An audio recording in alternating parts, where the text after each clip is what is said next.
राग गौड़ी रविदास जी के पदे गौड़ी गुआरेरी एक ओंकार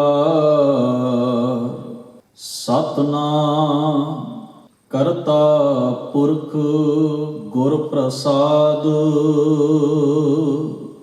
मेरी संगत पोच सोच दिन राती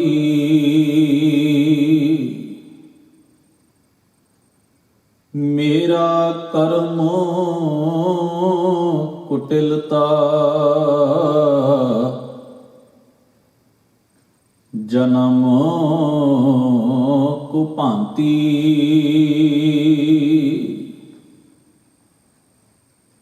मेरी संगत पोच सोच दिन राती मेरा कर्म कुटिलता जन्म कुभांति राम गुसैया जी के जीवना मोहे ना बिसारो मैं जन तेरा रहा मेरी हरो विपत जन करो सुभाई चरण ना छाडो शरीर कल जाय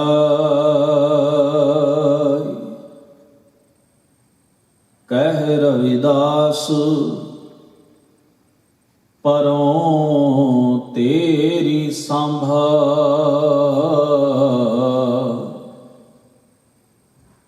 बेग मिलो जन करना बिलंबा कह रविदास परों तेरी सांबा बेग मिलो जन करना बिलंबा परम सत्कारयोग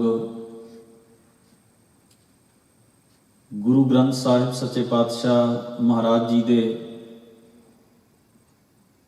पावन हजूर सज बैठे गुरु सवारे सतसंगी जनों दातार सतगुरां दी अपार बख्शिश किरपा सदका गुरु की पावन बाणी दे पाठ ते कीर्तन राही आप सरबत संगत ने गुरु सवारियां पासों सतगुरां दी अमृतमयी पावन बाणी उपदेश रूप विच श्रवण कीती है। आओ नियत कीते हुए समय अते प्रोग्राम के अनुसार सतगुरां दे पावन शब्द की विचार दे नाल अपनियां मनोबिरतियां नूं जोड़न दा यतन करिए। पावन शब्द की विचार आरंभ करन तो पहलां सतगुरु साहिब जी की बख्शिश कीती हुई पावन फतेह नाल सांझ बनाओ। सारे आखो जी वाहिगुरु जी का खालसा वाहिगुरु जी की फतेह। गुरु ग्रंथ साहब महाराज जी दे पन्ना नंबर 345 उपर राग गौड़ी दे विच भगत रविदास जी का उचारण किया होया ये पावन शब्द सुभायमान है, जिसका पाठ दास ने आप जी दे नाल साझा किया है। शब्द का सरलेख है गौड़ी रविदास जी के पदे, क्योंकि बहुते शब्द हैं इस करके बहुते पदियां का जिक्र है। गौड़ी गुआरेरी मिश्रत राग विच इस शब्द नूं गाउण दी हिदायत है। ਸ਼ਬਦ ਦੇ ਉੱਪਰ ਜੋ ਮੰਗਲਾਚਰਨ ਦਰਜ ਹੈ, ਇੱਕ ਤਾਂ ਗੁਰੂ ਗ੍ਰੰਥ ਸਾਹਿਬ ਦੀ ਬਾਣੀ ਵਿੱਚ ਇੱਕੋ ਓੰਕਾਰ ਤੋਂ ਲੈ ਕੇ ਗੁਰਪ੍ਰਸਾਦ ਤੱਕ ਸੰਪੂਰਨ ਮੰਗਲਾਚਰਨ ਆਉਂਦਾ ਹੈ, ਤਕਰੀਬਨ 33 ਵਾਰ। ਇਸ ਤੋਂ ਇਲਾਵਾ ਸੰਖੇਪ ਮੰਗਲਾਚਰਨ ਆਉਂਦਾ ਹੈ, ਇੱਕੋ ਓੰਕਾਰ ਸਤਿਗੁਰ ਪ੍ਰਸਾਦ। ਔਰ ਇੱਕ ਹੋਰ ਰੂਪ ਵਿੱਚ ਵੀ ਮੰਗਲਾਚਰਨ ਗੁਰੂ ਗ੍ਰੰਥ ਸਾਹਿਬ ਦੀ ਬਾਣੀ 'ਚ ਦਰਜ ਹੈ, ਜੋ ਇਸ ਸ਼ਬਦ ਦੇ ਉੱਪਰ ਹੈ, ਇੱਕੋ ਓੰਕਾਰ ਸਤਨਾਮ ਕਰਤਾ ਪੁਰਖ ਗੁਰ ਪ੍ਰਸਾਦ। ਇਹ ਸੰਖੇਪ ਤੋਂ ਥੋੜਾ ਜਿਹਾ ਵੱਡਾ ਹੈ ਤੇ ਸੰਪੂਰਨ ਤੋਂ ਥੋੜਾ ਜਿਹਾ ਘੱਟ ਹੈ। ਇਸ ਤਰਤੀਬ ਦੇ ਵਿੱਚ ਸਤਿਗੁਰੂ ਮਹਾਰਾਜ ਜੀ ਨੇ ਮੰਗਲਾਚਰਨ ਇਸ ਸ਼ਬਦ ਦੇ ਉੱਪਰ ਦਰਜ ਕੀਤਾ ਹੈ। ਰਹਾਉ ਦਾ ਬੰਦ ਇਸ ਪਾਵਨ ਸ਼ਬਦ ਦਾ ਹੈ, ਰਾਮ ਗੁਸਈਆਂ ਜੀ ਕੇ ਜੀਵਨਾ ਮੋਹਿ ਨਾ ਵਿਸਾਰੋ ਮੈਂ ਜਨ ਤੇਰਾ। ਇੱਕ ਖਾਸ ਨੁਕਤਾ ਜੋ ਗੁਰੂ ਗ੍ਰੰਥ ਸਾਹਿਬ ਮਹਾਰਾਜ ਦੀ ਪਾਵਨ ਬਾਣੀ ਨੂੰ ਪੜ੍ਹਦੇ ਹਾਂ ਧਿਆਨ ਹਿੱਤ ਰੱਖਣ ਯੋਗ ਹੈ ਕਿ ਸਤਿਗੁਰੂ ਜੀ ਨੇ ਵੈਦਿਕ ਮਤ ਦੇ, ਜਿਹਨੂੰ ਅਸੀਂ ਕਹਿ ਸਕਦੇ ਹਾਂ ਸਨਾਤਨੀ ਮਤ ਵਿੱਚ ਜਿਹੜੇ ਨਾਮ ਪ੍ਰਚਲਿਤ ਨੇ, ਅਤੇ ਜਿਹੜੇ ਨਾਮ ਇਸਲਾਮੀ ਮਤ ਵਿੱਚ ਪ੍ਰਚਲਿਤ ਨੇ, ਉਹ ਸਾਰੇ ਹੀ ਗੁਰੂ ਗ੍ਰੰਥ ਸਾਹਿਬ ਦੀ ਬਾਣੀ ਵਿੱਚ ਵਰਤੇ ਨੇ, ਪਰ ਸਾਰੇ ਇੱਕ ਅਕਾਲ ਪੁਰਖ ਦੇ ਬੋਧਕ ਹਨ। ਜਿਵੇਂ ਮਹਾਰਾਜ ਨੇ ਬਾਣੀ ਦੇ ਵਿੱਚ ਰਹੀਮ ਸ਼ਬਦ ਵਰਤਿਆ, ਪਰਵਰਦਗਾਰ ਸ਼ਬਦ ਵਰਤਿਆ, ਅੱਲਾ ਸ਼ਬਦ ਵਰਤਿਆ, ਖੁਦਾ ਸ਼ਬਦ ਵਰਤਿਆ, ਇਹ ਸਾਰੇ ਦੇ ਸਾਰੇ ਸ਼ਬਦ ਸਤਿਗੁਰੂ ਜੀ ਨੇ ਇੱਕ ਅਕਾਲ ਪੁਰਖ ਦੇ ਪ੍ਰਤੀ ਵਰਤੇ ਹਨ। ਇਸੇ ਤਰ੍ਹਾਂ ਬਾਣੀ ਦੇ ਅੰਦਰ ਜਿਹੜੇ ਸਨਾਤਨੀ ਪ੍ਰਭਾਵ ਵਿੱਚ ਜਾਂ ਉਹਨਾਂ ਦੇ ਕਲਚਰ ਜਾਂ ਭਾਸ਼ਾ ਵਿੱਚ ਸ਼ਬਦ ਪ੍ਰਚਲਿਤ ਨੇ, ਕ੍ਰਿਸ਼ਨ ਹੈ, ਰਾਮ ਹੈ, ਵਿਸ਼ਨ ਹੈ, ਬੀਠਲ ਹੈ, ਗੋਵਰਧਨ, ਰਿਖੀਕੇਸ਼, ਹਰੇ, ਗੋਪਾਲ, ਗੋਬਿੰਦ ਇਤਿਆਦਿਕ, ਇਹ ਸਾਰੇ ਦੇ ਸਾਰੇ ਸ਼ਬਦ ਜਿਹੜੇ ਨੇ ਸਤਿਗੁਰੂ ਨੇ ਬਾਣੀ ਦੇ ਵਿੱਚ ਵਰਤੇ ਨੇ, ਪਰ ਇਹਨਾਂ ਸਾਰਿਆਂ ਦੀ ਜਿਹੜੀ ਵਰਤੋਂ ਪਾਤਸ਼ਾਹ ਨੇ ਕੀਤੀ ਉਹ ਇੱਕ ਅਕਾਲ ਪੁਰਖ ਦੇ ਬੋਧਕ ਕੀਤੀ ਹੈ, ਭਾਵ ਇੱਕ ਰੱਬ ਦੇ ਪ੍ਰਥਾਏ ਕੀਤੀ ਹੈ। ਜਿਹੜਾ ਸ਼ਬਦ ਕਿਸੇ ਇੱਕ ਕਲਚਰ ਵਿੱਚ ਕਿਸੇ ਹੋਰ ਚੀਜ਼ ਲਈ ਵਰਤਿਆ ਜਾਂਦਾ ਹੈ, ਉਹ ਸ਼ਬਦ ਦੂਸਰੇ ਕਲਚਰ ਵਿੱਚ ਕਿਸੇ ਹੋਰ ਅਰਥ ਵਿੱਚ ਵੀ ਵਰਤਿਆ ਜਾ ਸਕਦਾ ਹੈ। ਧੰਨ ਗੁਰੂ ਗ੍ਰੰਥ ਸਾਹਿਬ ਮਹਾਰਾਜ ਦੀ ਮੁਬਾਰਕ ਬਾਣੀ ਦਾ ਕਿਉਂਕਿ ਮੂਲ ਸਿਧਾਂਤ ਇੱਕ ਅਕਾਲ ਪੁਰਖ ਦੀ ਉਪਾਸਨਾ ਤੇ ਬੰਦਗੀ ਹੈ, ਜਿਸ ਦਾ ਥਾਂ ਪਰ ਥਾਂ ਗੁਰੂ ਗ੍ਰੰਥ ਸਾਹਿਬ ਦੀ ਬਾਣੀ 'ਚ ਜ਼ਿਕਰ ਕੀਤਾ ਗਿਆ ਹੈ। ਮੰਗਲਾਚਰਨ ਵੀ ਵਾਰ-ਵਾਰ ਭਾਵੇਂ ਸੰਪੂਰਨ ਰੂਪ ਵਿੱਚ ਆਇਆ ਹੈ ਤੇ ਭਾਵੇਂ ਸੰਖੇਪ ਰੂਪ ਵਿੱਚ ਆਇਆ ਹੈ। ਸ਼ਬਦਾਂ ਤੋਂ ਪਹਿਲਾਂ, ਵਿਸ਼ੇਸ਼ ਬਾਣੀਆਂ ਤੋਂ ਪਹਿਲਾਂ, ਰਾਗਾਂ ਤੋਂ ਪਹਿਲਾਂ ਇਸ ਮੰਗਲਾਚਰਨ ਨੂੰ ਦਰਜ ਕਰਨ ਦਾ ਭਾਵ ਹੀ ਇਹ ਹੈ ਕਿ ਜਿਹੜਾ ਸਰੂਪ ਅਕਾਲ ਪੁਰਖ ਦਾ ਮੰਗਲਾਚਰਨ ਵਿੱਚ ਬਿਆਨ ਕੀਤਾ ਗਿਆ ਹੈ, ਉਪਰੋਕਤ ਸਾਰੇ ਸ਼ਬਦ ਜਿਹੜੇ ਲਿਖੇ ਜਾ ਰਹੇ ਨੇ, ਉਹਨਾਂ ਵਿੱਚ ਜਿੰਨੇ ਵੀ ਨਾਮ ਆਉਣਗੇ ਔਰ ਜਿਸ ਰੱਬ ਦੀ ਗੱਲ ਹੋ ਰਹੀ ਹੈ, ਉਸ ਰੱਬ ਦਾ ਸਰੂਪ ਇਹ ਹੈ। ਉਸ ਰੱਬ ਦਾ ਸਰੂਪ ਕੀ ਹੈ ਉਹ ਮੰਗਲਾਚਰਨ ਦੇ ਵਿੱਚ ਸਤਿਗੁਰੂ ਨੇ ਦੱਸ ਦਿੱਤਾ, ਔਰ ਉਹਦੀ ਵਿਆਖਿਆ ਸਤਿਗੁਰੂ ਬਾਕੀ ਸਾਰੇ ਸ਼ਬਦਾਂ ਵਿੱਚ ਕਰਦੇ ਨੇ। ਉਦਾਹਰਣ ਵਜੋਂ ਕਿਸੇ ਸ਼ਬਦ ਵਿੱਚ ਸਤਿਗੁਰੂ ਜੀ ਰਾਮ ਕਹਿ ਕੇ ਸੰਬੋਧਨ ਹੋ ਰਹੇ ਨੇ। ਹੁਣ ਜੇ ਇਹ ਜਾਣਨਾ ਹੈ ਵੀ ਉਹ ਰਾਮ ਕਿਹੋ ਜਿਹਾ ਤਾਂ ਸਾਨੂੰ ਫਿਰ ਉਸ ਮੂਲ ਸਿਧਾਂਤ ਵੱਲ ਪਰਤਣਾ ਪਵੇਗਾ, ਜਿਹੜਾ ਗੁਰੂ ਗ੍ਰੰਥ ਸਾਹਿਬ ਮਹਾਰਾਜ ਦੀ ਬਾਣੀ ਦੇ ਅਰਥ ਕਰਨ ਦਾ ਫਾਰਮੂਲਾ ਹੈ ਵੀ ਉਹ ਰਾਮ ਜਿਹੜਾ ਨਿਰਭਉ ਹੈ, ਜਿਹੜਾ ਨਿਰਵੈਰ ਹੈ, ਉਹ ਰਾਮ ਜਿਹੜਾ ਅਕਾਲ ਮੂਰਤ ਹੈ, ਭਾਵ ਜਿਹੜਾ ਸਮੇਂ ਦੀ ਬੰਦਿਸ਼ ਵਿੱਚ ਨਹੀਂ, ਉਹ ਰਾਮ ਜੋ ਅਜੂਨੀ ਹੈ, ਜਿਹੜਾ ਜੂਨਾ ਵਿੱਚ ਨਹੀਂ ਆਉਂਦਾ, ਸੈ ਭੰਗ ਜੋ ਆਪਣੇ ਆਪ ਤੋਂ ਹੈ, ਜਿਸ ਨੂੰ ਕਿਸੇ ਨੇ ਘੜਿਆ, ਬਣਾਇਆ, ਪੈਦਾ ਨਹੀਂ ਕੀਤਾ। ਇਹ ਸਤਿਗੁਰੂ ਮਹਾਰਾਜ ਨੇ ਮੰਗਲਾਚਰਨ ਥਾਂ ਪੁਰ ਥਾਂ ਇਸ ਕਰਕੇ ਇਸ ਨੂੰ ਦਰਜ ਕੀਤਾ ਹੈ ਤਾਂ ਕਿ ਬਾਣੀ ਦੇ ਵਿੱਚ ਵਰਤੇ ਗਏ ਸ਼ਬਦ ਜਿਹੜੇ ਨੇ, ਜਿਹੜੇ ਅਕਾਲ ਪੁਰਖ ਦੇ ਪ੍ਰਥਾਏ ਵਰਤੇ ਗਏ ਨੇ, ਅਕਾਲ ਪੁਰਖ ਦੇ ਬੋਧਕ ਵਰਤੇ ਗਏ ਨੇ, ਉਹਨਾਂ ਦੇ ਕਿਧਰੇ ਅਨਰਥ ਨਾ ਹੋਣ। ਪਰ ਬਾਣੀ ਪੜ੍ਹਨ ਵਾਲਾ ਤੇ ਬਾਣੀ ਵਿਚਾਰਨ ਵਾਲਾ ਇਸ ਤੱਤ ਨੂੰ ਚੰਗੀ ਤਰ੍ਹਾਂ ਸਮਝ ਲਵੇ। ਹੁਣ ਧੰਨ ਗੁਰੂ ਗ੍ਰੰਥ ਸਾਹਿਬ ਦੀ ਬਾਣੀ ਵਿੱਚ ਇੱਕ ਮੁੱਢਲੇ ਰੂਪ ਵਿੱਚ ਇਹਨਾਂ ਸ਼ਬਦਾਂ ਦੀ, ਵੈਸੇ ਤੇ ਅਜੂਨੀ ਸ਼ਬਦ ਕਹਿ ਕੇ ਗੁਰੂ ਪਾਤਸ਼ਾਹ ਨੇ ਮੰਗਲਾਚਰਨ ਵਿੱਚ ਇਹ ਸਿਧਾਂਤ ਸਪਸ਼ਟ ਕਰ ਦਿੱਤਾ ਹੈ ਕਿ ਜਿਸ ਸੱਤਾ ਨੂੰ ਅਸੀਂ ਸੰਬੋਧਨ ਹੋ ਰਹੇ ਹਾਂ ਉਹ ਜੂਨਾਂ ਵਿੱਚ ਨਹੀਂ ਆਉਂਦੀ। ਉਹਨੂੰ ਕੋਈ ਬਣਾ ਨਹੀਂ ਸਕਦਾ, ਕੋਈ ਸਿਰਜ ਨਹੀਂ ਸਕਦਾ, ਕੋਈ ਘੜ ਨਹੀਂ ਸਕਦਾ। ਉਹ ਸਹਿ-ਭੰਗ ਆਪਣੇ ਆਪ ਤੋਂ ਹੈ। ਇਹ ਦੋ ਸ਼ਬਦ ਕਾਫੀ ਹਨ ਇਹ ਦੱਸਣ ਵਾਸਤੇ ਵੀ ਕੋਈ ਵੀ ਦ੍ਰਿਸ਼ਟਮਾਨ ਚੀਜ਼ ਜਿਹੜੀ ਹੈ ਉਹਨੂੰ ਰੱਬ ਨਹੀਂ ਮਿਥਿਆ ਜਾ ਸਕਦਾ, ਕੋਈ ਵੀ ਦਿਸਦੀ ਹੋਈ ਚੀਜ਼। ਧੰਨ ਗੁਰੂ ਗ੍ਰੰਥ ਸਾਹਿਬ ਮਹਾਰਾਜ ਦੀ ਮੁਬਾਰਕ ਬਾਣੀ ਇਸੇ ਕਰਕੇ ਕਹਿੰਦੀ ਹੈ, ਸੰਕਟ ਨਹੀਂ ਪਰੈ। ਜਿਹਨੂੰ ਕੋਈ ਸੰਕਟ, ਜਿਹਨੂੰ ਅਸੀਂ ਕਹਿ ਦਿੰਦੇ ਹਾਂ ਵੀ ਕੋਈ ਵਿਪਦਾ ਨਹੀਂ ਪੈਂਦੀ, ਉਹ ਕਿਸੇ ਮੁਸ਼ਕਲ ਵਿੱਚ ਨਹੀਂ ਫਸਦਾ। ਇੱਕ ਨਿਯਮ ਧਿਆਨ ਵਿੱਚ ਰੱਖਣਾ ਹੈ, ਇਹ ਸੰਸਾਰ ਹੈ, ਸੰਸਾਰ ਵਿੱਚ ਜਿਸ ਮਨੁੱਖ ਨੇ ਵੀ ਜਨਮ ਲਿਆ ਹੈ ਨਾ, ਉਹਨੂੰ ਕੋਈ ਨਾ ਕੋਈ ਦੁਰਘਟਨਾ ਦਾ ਸਾਹਮਣਾ ਕਰਨਾ ਹੀ ਪੈਂਦਾ।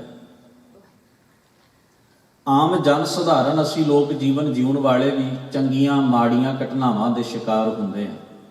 ਸਮਾਂ ਕਿਉਂਕਿ ਸਦਾ ਇੱਕੋ ਜਿਹਾ ਨਹੀਂ ਰਹਿੰਦਾ, ਦੁਨੀਆ ਹੈ।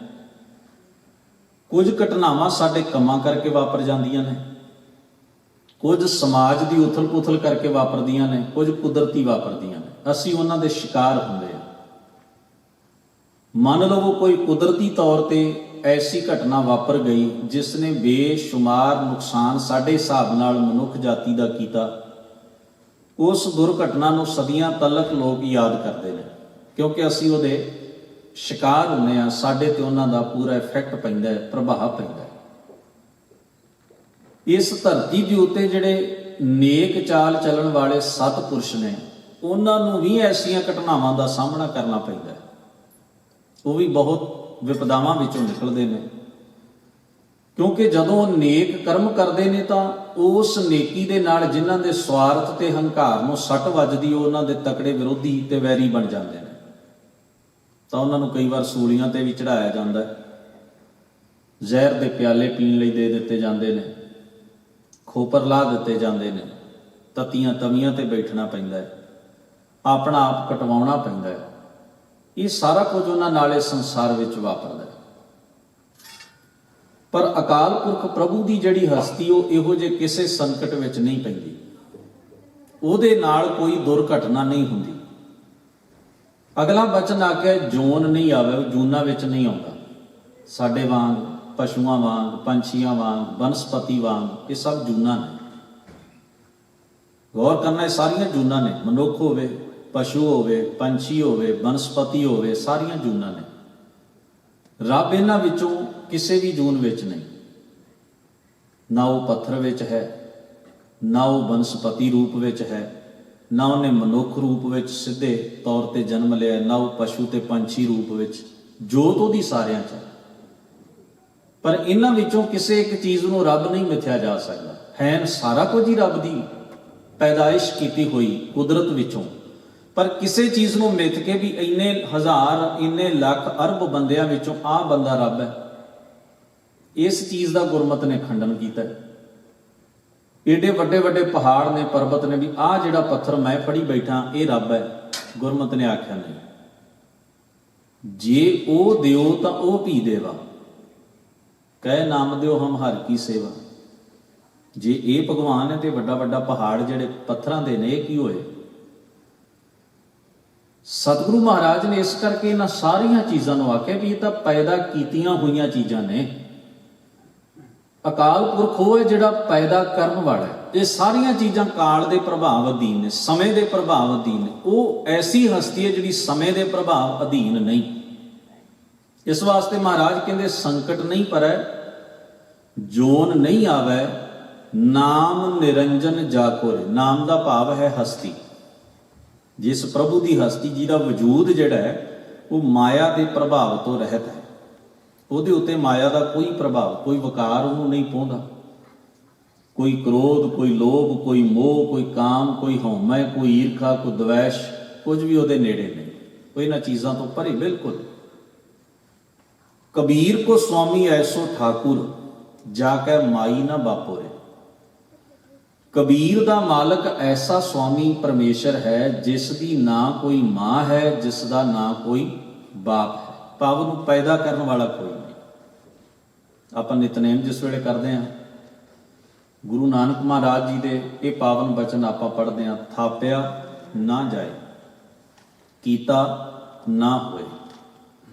ਥਾਪਿਆ ਦਾ ਮਤਲਬ ਹੁੰਦਾ ਵੀ ਕੋਈ ਚੀਜ਼ ਮੈਂ ਬਣਾਵਾਂ, ਕ੍ਰੀਏਟ ਕਰਾਂ, ਉਹਨੂੰ ਬਣਾ ਕੇ ਮੈਂ ਰੱਖਦਿਆਂ ਤੇ ਆਖਦਿਆਂ ਵੀ ਆ ਲਓ, ਇਹ ਜੋ ਚੀਜ਼ ਮੈਂ ਘੜੀ, ਇਹ ਭਗਵਾਨ ਹੈ, ਇਹ ਰੱਬ ਹੈ, ਉਹਨੂੰ ਅਸੀਂ ਥਾਪਣਾ ਕਹਿ ਦਿੰਦੇ ਵੀ ਮਿਥ ਲਿਆ, ਮਿਥੀ, ਸਾਡੀ ਮਿਥੀ ਹੋਈ ਚੀਜ਼, ਜਿਹਨੂੰ ਮੈਂ ਆਪਣੀ ਅਕਲ ਨਾਲ, ਆਪਣੀ ਸੋਝੀ ਨਾਲ, ਆਪਣੀ ਕਲਾ ਤੇ ਆਪਣੇ ਹੁਨਰ ਨਾਲ ਘੜਿਆ। ਇੱਕ ਨੁਕਤਾ ਧਿਆਨ ਵਿੱਚ ਰੱਖਣਾ, ਮੰਨ ਲਵੋ ਮੈਂ ਕੋਈ ਤਸਵੀਰ ਬਣਾਉਣਾ, ਜਿਸ ਚੀਜ਼ ਨੂੰ ਮੈਂ ਇਹਨਾਂ ਅੱਖਾਂ ਨਾਲ ਨਹੀਂ ਤੱਕਿਆ ਹੋਇਆ, ਜਦੋਂ ਮੈਂ ਉਹਦੀ ਤਸਵੀਰ ਬਣਾਵਾਂਗਾ, ਕਲਪਨਾ ਕਰਾਂਗਾ ਸਭ ਤੋਂ ਪਹਿਲਾਂ, ਯਾਨੀ ਕਿ ਉਹਨੂੰ ਕਲਪਨਾ ਆਪਾਂ ਕਹਿੰਦੇ ਆ ਵੀ ਸਭ ਤੋਂ ਪਹਿਲਾਂ ਉਹ ਤਸਵੀਰ ਕਾਗਜ਼ ਉੱਤੇ ਬਣਾਉਣ ਤੋਂ ਪਹਿਲਾਂ ਬੰਦਾ ਆਪਣੇ ਦਿਮਾਗ ਵਿੱਚ ਬਣਾਉਂਦਾ। ਕੋਈ ਕਿਸੇ ਚੀਜ਼ ਦਾ ਬੁੱਤ ਤਰਾਸ਼ਣ ਲੱਗਿਆ, ਬੁੱਤ ਘੜਨ ਤੋਂ ਪਹਿਲਾਂ ਉਹਨੇ ਬੁੱਤ ਕਿਹੋ ਜਿਹਾ ਘੜਨਾ ਹੈ, ਉਸ ਚੀਜ਼ ਨੂੰ ਉਹਨੇ ਆਪਣੀ ਕਲਪਨਾ ਸ਼ਕਤੀ ਵਿੱਚ ਲੈ ਆਉਣਾ। ਜੋ ਉਹਨੇ ਕਲਪਿਆ ਹੋਇਆ ਅੰਦਰ, ਜੋ ਉਹਨੇ ਆਪਣੇ ਅੰਦਰ ਉਤਾਰ ਲਿਆ, ਚਿਤਰਿਆ, ਸੋਚਿਆ, ਉਹਦੇ ਮੁਤਾਬਕ ਹੀ ਉਹਨੇ ਤਸਵੀਰ ਬਣਾਉਣੀ, ਉਹਦੇ ਮੁਤਾਬਕ ਹੀ ਉਹਨੂੰ ਬੁੱਤ ਘੜਨਾ। ਹੁਣ ਇਹਦਾ ਭਾਵ ਹੈ ਕਿ ਭਗਵਾਨ ਸਾਡੀ ਕਲਪਨਾ ਵਿੱਚੋਂ ਪੈਦਾ ਹੁੰਦਾ, ਕਿ ਪਰਮੇਸ਼ਰ ਨੂੰ ਅਸੀਂ ਆਪਣੀ ਕਲਪਨਾ ਵਿੱਚ ਲਿਆ ਕੇ ਤੇ ਫਿਰ ਉਹਦਾ ਚਿੱਤਰ ਬਣਾ ਕੇ ਜਾਂ ਉਹਦੀ ਮੂਰਤ ਬਣਾ ਕੇ ਕਹੀਏ ਵੀ ਇਹ ਭਗਵਾਨ ਹੈ, ਕਿ ਇਹ ਉਹ ਭਗਵਾਨ ਹੋ ਸਕਦਾ ਜੋ ਮੇਰੀ ਕਲਪਨਾ ਸ਼ਕਤੀ ਵਿੱਚੋਂ ਜਿਸ ਨੇ ਜਨਮ ਲਿਆ? ਗਰੀਬ ਨਵਾਜ ਕਹਿੰਦੇ ਨਹੀਂ, ਉਹ ਸੱਤਾ ਤੇ ਅਦੁੱਤੀ ਹੈ, ਤੂੰ ਉਹਦੀ ਕਲਪਨਾ ਨਹੀਂ ਕਰ ਸਕਦਾ। ਬਾਣੀ ਤੇ ਇੱਥੋਂ ਤੱਕ ਕਹਿੰਦੀ ਉਹਦਾ ਸਰੂਪ ਵੀ ਪੂਰਨ ਤੌਰ ਤੇ ਤੂੰ ਜਾਣ ਨਹੀਂ ਸਕਦਾ ਵੀ ਉਹ ਕਿੱਡੇ ਵੱਡੇ ਸਰੂਪ ਦਾ, ਅਦੁੱਤੀ ਸਰੂਪ ਦਾ ਮਾਲਕ ਹੈ। ਜਿਸ ਵੇਲੇ ਆਪਾਂ ਗੁਰੂ ਨਾਨਕ ਮਹਾਰਾਜ ਜੀ ਦਾ ਇਹ ਸ਼ਬਦ ਪੜ੍ਹਦੇ ਹਾਂ, ਸੋਹਿਲਾ ਦੀ ਪਾਵਨ ਬਾਣੀ ਦੇ ਵਿੱਚ ਸ਼ਬਦ ਹੈ ਗਗਨ ਮੈਂ ਥਾਲ, ਉਚਾਰਨ ਮੈਂ ਨਹੀਂ ਹੋਣਾ, ਮੈਂ ਸ਼ਬਦ ਜਿਹੜਾ ਫਸਟ ਪਰਸਨ ਵਿੱਚ ਆਉਂਦਾ ਵੀ ਮੇਰੇ ਵੱਲੋਂ। ਜਦੋਂ ਮੈਂ ਸ਼ਬਦ ਆਉਂਦਾ ਨਾ ਬਿੰਦੀ ਤੋਂ ਬਿਨਾ, ਉਹਦਾ ਮਤਲਬ ਹੁੰਦਾ ਰੂਪ। ਗਗਨ ਰੂਪੀ ਥਾਲ, ਗਗਨ ਮੈਂ, ਇਹ ਸ਼ਬਦ ਵੈਸੇ ਵਰਤਿਆ ਜਾਂਦਾ ਹੈ ਮੰਮੇ ਤੇ ਯਈਏ ਦੇ ਨਾਲ, ਪਰ ਬਾਣੀ ਦੇ ਵਿੱਚ ਇਸ ਨੂੰ ਸਿੱਧੇ ਰੂਪ ਵਿੱਚ ਦੋ ਲਾਵਾਂ ਲਾ ਕੇ ਯਈਆ ਕੱਟ ਦਿੱਤਾ ਗਿਆ, ਉਹਨੂੰ ਮੈਂ ਸਿੱਧਾ ਬਣਾ ਦਿੱਤਾ ਗਿਆ। ਇਹ ਸਤਿਗੁਰਾਂ ਦਾ ਲਿਖਣ ਢੰਗ ਹੈ। ਸ਼ਬਦ ਜਦੋਂ ਕਨਵਰਟ ਹੋਏ ਨੇ ਤਾਂ ਉਸ ਵੇਲੇ ਉਹਨਾਂ ਨੇ ਦੂਸਰੀ ਭਾਸ਼ਾ ਵਿੱਚ ਜਾ ਕੇ ਇੱਕ ਵੱਖਰਾ ਰੂਪ ਲੈਣਾ ਹੁੰਦਾ ਹੈ। ਇਸ ਤਰ੍ਹਾਂ ਜਿਹੜੇ ਸ਼ਬਦ ਪਰਸ਼ੀਅਨ ਭਾਸ਼ਾ ਚੋਂ ਆਏ ਨੇ, ਸੰਸਕ੍ਰਿਤ ਵਿੱਚੋਂ ਆਏ ਨੇ, ਹੋਰ ਬੋਲੀਆਂ ਵਿੱਚੋਂ ਆਏ ਨੇ, ਜਦੋਂ ਉਹਨਾਂ ਨੂੰ ਸ਼ੁੱਧ ਪੰਜਾਬੀ ਵਿੱਚ ਲਿਖਿਆ ਗਿਆ, ਗੁਰਮੁਖੀ 'ਚ ਲਿਖਿਆ ਗਿਆ, ਉਹਨਾਂ ਦੇ ਜਿਹੜੇ ਲਿਖਣ ਢੰਗ ਸਾਨੂੰ ਬਦਲ ਗਏ। ਇਸ ਵਾਸਤੇ ਉੱਥੇ ਜਿਹੜਾ ਮੈਂ ਸ਼ਬਦ ਵਰਤਿਆ ਜਾਂਦਾ ਹੈ, ਇੱਥੇ ਮੈਂ ਸ਼ਬਦ ਵਰਤਿਆ ਗਿਆ, ਉਚਾਰਨ ਦੋਨਾਂ ਦਾ ਇੱਕੋ ਜਿਹਾ ਹੀ ਹੋਏਗਾ। ਇਹੋ ਜਿਹੇ ਸਾਨੂੰ ਸਤਿਗੁਰੂ ਦੀ ਬਾਣੀ ਦੇ ਸ਼ਬਦ ਜੇ ਅਸੀਂ ਪੜ੍ਹਨੇ ਹੋਣ ਤਾਂ ਸਹਿਸਕ੍ਰਿਤੀ ਸ਼ਲੋਕਾਂ ਦੇ ਵਿੱਚ ਪੜ੍ਹਨ ਵਾਸਤੇ ਮਿਲ ਜਾਂਦੇ ਨੇ। ਖੈਰ, ਕਹਿਣ ਤੋਂ ਭਾਵ ਵੀ ਇਸ ਦਾ ਉਚਾਰਨ ਬਿੰਦੀ ਤੋਂ ਰਹਿਤ ਹੋਣਾ ਹੈ। ਗਗਨ ਮੈਂ ਥਾਲ, ਆਕਾਸ਼ ਰੂਪੀ ਥਾਲ, ਜਿਸ ਦੀ ਆਰਤੀ ਵਾਸਤੇ ਉਪਲਬਧ ਹੈ, ਮੁਯਸਰ ਹੈ। ਮੈਂ ਆਪਣੇ ਹੱਥ ਵਿੱਚ ਇੱਕ ਥਾਲ ਫੜ ਕੇ ਆਖਾਂ ਵੀ ਮੈਂ ਰੱਬ ਦੀ ਆਰਤੀ ਉਤਾਰ ਰਿਹਾ, ਮਹਾਰਾਜ ਕਹਿੰਦੇ ਨਹੀਂ, ਜਿਹੜੀ ਆਰਤੀ ਪਹਿਲਾਂ ਤੋਂ ਹੋ ਰਹੀ ਹੈ ਨਾ, ਤੂੰ ਉਹਦਾ ਆਨੰਦ ਲੈ, ਉਹਦਾ ਆਨੰਦ ਲੈ।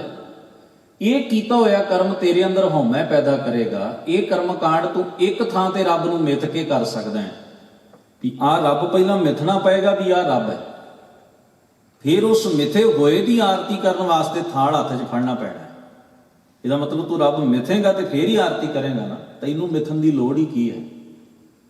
ਉਹਦੀ ਜੋਤ ਤੇ ਸਰਵ ਵਿਆਪਕ ਹੈ, ਸਾਰਿਆਂ ਵਿੱਚ ਹੈ। ਜਦੋਂ ਤੂੰ ਰੱਬ ਨੂੰ ਮਿੱਥਦਾ ਹੈ, ਤੇਰੀ ਬੰਦਗੀ ਦਾ ਖਾਸਾ ਉਦੋਂ ਹੀ ਬਦਲ ਜਾਂਦਾ। ਤੂੰ ਮਿੱਥਣਾ ਨਹੀਂ, ਜੋ ਹੈ ਉਹਦਾ ਵਜੂਦ, ਉਹਨੂੰ ਮਹਿਸੂਸ ਕਰਨਾ ਹੈ, ਉਹਨੂੰ ਅਨੁਭਵ ਕਰਨਾ ਹੈ। ਤੂੰ ਗੁਰਮਤ ਕਰਤੇ ਨੂੰ ਮਿੱਥਣ ਵਾਸਤੇ ਨਹੀਂ ਕਹਿੰਦੀ, ਕਰਤੇ ਦੀ ਹੋਂਦ ਜੋ ਵਿਆਪਕ ਹੈ ਸਾਰਿਆਂ ਵਿੱਚ, ਉਹਨੂੰ ਅਨੁਭਵ ਕਰਨ ਵਾਲੇ ਪਾਸੇ ਤੋਰਦੀ ਹੈ। ਇਸ ਨੁਕਤੇ ਨੂੰ ਫੇਰ ਦੁਬਾਰਾ ਸਮਝਣਾ, ਗੁਰਮਤ ਰੱਬ ਨੂੰ ਮਿੱਥਣ ਵਾਸਤੇ ਨਹੀਂ ਕਹਿੰਦੀ, ਉਸ ਕਰਤੇ ਦੀ ਜੋਤ ਨੂੰ ਸਾਰੀ ਕੁਦਰਤ ਵਿੱਚੋਂ ਅਨੁਭਵ ਕਰਨ ਵਾਸਤੇ ਕਹਿੰਦੀ ਹੈ। ਇਸ ਵਾਸਤੇ ਸਿੱਖ ਨੂੰ ਇਸ ਕਰਮ ਦੀ ਪੱਕੀ ਮਨਾਈ ਹੈ। ਉਹ ਕਹਿ ਲਓ ਵੀ ਉਹ ਰੱਬ ਨੂੰ ਮਿਥ ਨਹੀਂ ਸਕਦਾ ਵੀ ਆਹ ਮੂਰਤੀ ਹੈ, ਆਹ ਤਸਵੀਰ ਹੈ, ਆਹ ਇਸ ਜਗ੍ਹਾ ਤੇ ਹੈ, ਉਸ ਜਗ੍ਹਾ ਤੇ ਨਹੀਂ ਹੈ।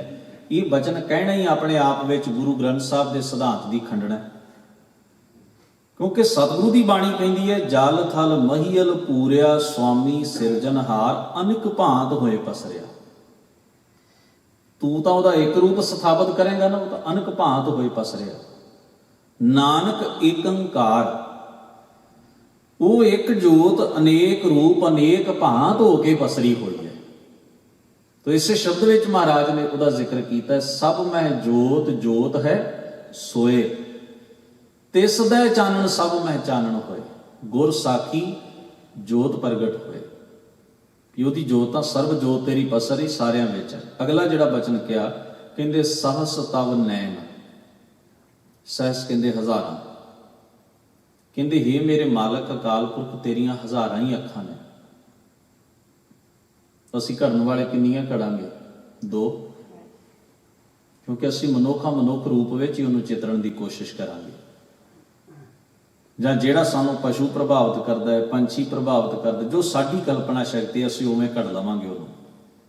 ਹੁਣ ਗਰੀਬ ਨਵਾਜ ਕਹਿੰਦੇ ਨੇ ਤੇਰੀਆਂ ਹਜ਼ਾਰਾਂ ਹੀ ਅੱਖਾਂ ਨੇ, ਸਹਸ ਤਵ ਨੈਣ, ਪਰ ਅੱਗੇ ਬਚਨ ਵਰਤਿਆ ਨਨ ਨੈਣ ਹੈ ਤੋਏ ਕੋ, ਪਰ ਤੇਰਾ ਆਪਣਾ ਇੱਕ ਵੀ ਨੈਣ ਨਹੀਂ, ਤੇਰੀ ਆਪਣੀ ਇੱਕ ਵੀ ਅੱਖ ਨਹੀਂ। ਸੰਸਾਰ ਦੇ ਲੋਕਾਂ ਦੀਆਂ ਜਿਹੜੀਆਂ ਹਜ਼ਾਰਾਂ ਅੱਖਾਂ ਨੇ ਨਾ, ਇਹ ਸਾਰੀਆਂ ਤੇਰੀਆਂ ਹੀ ਨੇ। ਤੂੰ ਇਹਨਾਂ ਰਾਹੀਂ ਹੀ ਸੰਸਾਰ ਵੇਖ ਰਿਹਾ, ਪਰ ਤੇਰੀ ਜੇ ਆਖਿਆ ਜਾਏ ਨਾ ਵੀ ਰੱਬ ਦੀ ਵੀ ਕੋਈ ਆਪਣੀ ਅੱਖ ਹੈ ਮੌਜੂਦ, ਨਹੀਂ, ਸਾਡੇ ਵਰਗੀ ਤੇਰੀ ਕੋਈ ਅੱਖ ਨਹੀਂ, ਆ ਤੇਰੀਆਂ ਹੀ ਨੇ। ਤੈਨੂੰ ਵੱਖਰੀ ਅੱਖ ਰੱਖਣ ਦੀ ਲੋੜ ਹੀ ਕੋਈ ਨਹੀਂ। ਜਦੋਂ ਤੂੰ ਮੇਰੇ ਅੰਦਰੋਂ ਹੀ ਸਾਰਾ ਸੰਸਾਰ ਵੇਖ ਲੈਣਾ, ਤੈਨੂੰ ਵੱਖਰਾ ਸਰੀਰ ਧਾਰਨ ਕਰਨ ਦੀ ਤੇ ਜ਼ਰੂਰਤ ਹੀ ਨਹੀਂ। ਸਹਸ ਤਵ ਨੈਣ ਨਨ ਨੈਣ ਹੈ ਤੋਹੇ ਕੋ, ਸਹਸ ਮੂਰਤ ਨਨਾ ਇੱਕ ਤੋਹੀ। ਮੂਰਤ ਦਾ ਮਤਲਬ ਹੁੰਦਾ ਹੈ ਆ ਸਰੀਰਕ ਵਜੂਦ, ਸਰੂਪ ਜਿਹੜੇ ਨੇ, ਆ ਜਿੰਨੇ ਹਜ਼ਾਰਾਂ ਜੀਵਾਂ ਦੇ ਸਰੂਪ ਨੇ, ਇਹ ਸਾਰੇ ਤੇਰੇ ਹੀ ਨੇ। ਪਰ ਤੇਰਾ ਆਪਣਾ ਇੱਕ ਵੀ ਇਸ ਤਰ੍ਹਾਂ ਦਾ ਸਰੀਰਕ ਸਰੂਪ ਨਹੀਂ ਹੈ, ਸਰੀਰਕ ਮੂਰਤ ਨਹੀਂ ਹੈ। ਸਹਸ ਪਦ ਬਿਮਲ ਨਨ ਏਕ ਪਦ, ਪਦ ਕਹਿੰਦੇ ਹਨ ਪੈਰ ਨੂੰ। ਇਸ ਸੰਸਾਰ ਦੇ ਲੋਕਾਂ ਦੇ ਹਜ਼ਾਰਾਂ ਹੀ ਪੈਰ ਤੇਰੇ ਹੀ ਨੇ, ਪਰ ਤੇਰਾ ਆਪਣਾ ਇੱਕ ਵੀ ਪੈਰ ਨਹੀਂ, ਕਿਉਂਕਿ ਤੂੰ ਸਰੀਰਧਾਰੀ ਇਸ ਤਰ੍ਹਾਂ ਦੇ ਆਕਾਰ ਵਿੱਚ ਹੈ ਹੀ ਨਹੀਂ। ਗੰਧ ਬਿਨ, ਗੰਧ ਕਹਿੰਦੇ ਹਨ ਸੁਗੰਧੀ ਲੈਣ ਵਾਲੇ ਨੱਕ ਤੋਂ ਬਿਨਾਂ ਹੈ ਤੂੰ। ਸਹਸ ਤਵ ਗੰਧ, ਪਰ ਇਹ ਸੰਸਾਰ ਦੇ ਲੋਕਾਂ ਦੇ ਹਜ਼ਾਰਾਂ ਨੱਕ ਤੇਰੇ ਹੀ ਨੇ। ਇਵ ਚਲਤ ਮੋਹੀ, ਤੇਰਾ ਇਹ ਚਰਿੱਤਰ ਮੇਰੇ ਮਨ ਨੂੰ ਮੋਹ ਲੈਂਦਾ।